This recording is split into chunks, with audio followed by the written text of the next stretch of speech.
Kreml isə Kiyevi məsuliyyətli qərar qəbul etməyə çağırıb. Moskva prosesi yalnız real nəticələrə hesablanmış formatda görmək istəyir.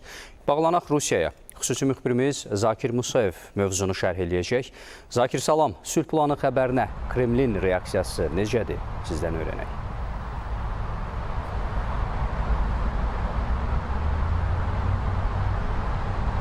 Hər vaxtınız xeyir. Bəli, bugün Rusiya tərəfinin Ukrayna ilə bağlı sülh prosesinə dair verdiyi ən son açıqlamalar elə ekspertlərin də fikrincə bir daha göstərir ki, Moskva danışıqlar masasına qayıtmaqdan imtina etmir, lakin bu prosesi yalnız real nəticəyə yönəlmiş şəkildə görmək istəyir və elə Kreml nümayəndəsi Dmitri Peskovun da sözlərinə görə rəsmi Kiyev məsuliyyətli qərar qəbul etməli, danışıqlara başlamaq üçün siyasi iradə ortaya qoymalıdır.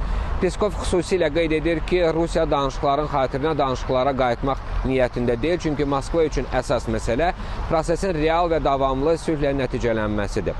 Eyni zamanda Peskov Birləşmiş Ştatlar mediasında yayılan məlumatlara da münasibət bildiribdi və sözü gedən məlumatlarda iddia olunurdu ki, o güya Vaşinqton Kiyevin 27 noyabradək prezident Donald Trumpın sülh planını qəbul edəcəyini gözləyir. Kreml isə bu xəbərin nəyə əsaslandığını bilmir və bunu şayə kimi qiymətləndirir.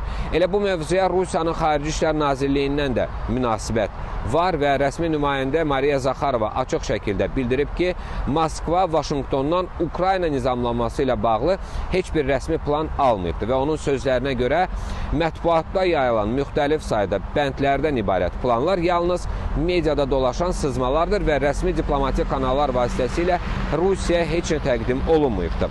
Amma maraqlıdır ki, bütün bu açıqlamaların fonunda Kreml bir daha diqqəti hərbi vəziyyətə yönəldir və Peskov qeyd edib ki, Rusiya ordusunun uğurlu fəaliyyəti Kiyevə göstərməlidir ki, danışıqlara başlamaq indi daha doğrudur, nəinki daha gec. Çünki gecikdikcə şərtlər Kiyev üçün daha da ağırlaşa bilər. Belə bütün hallarda siyasi şərhçilərin də fikrincə Moskva son mesajları ilə həm diplomatik, həm də hərbi müstəvidə öz gücünü nümayiş etdirir və hazırda gözlər Vaşinqtonun eləcə də Kiyevin növbəti addımlarına yönəlib.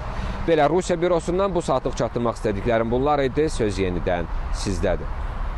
Zakir, təşəkkür edirik məlumat üçün. Çox sağ olun.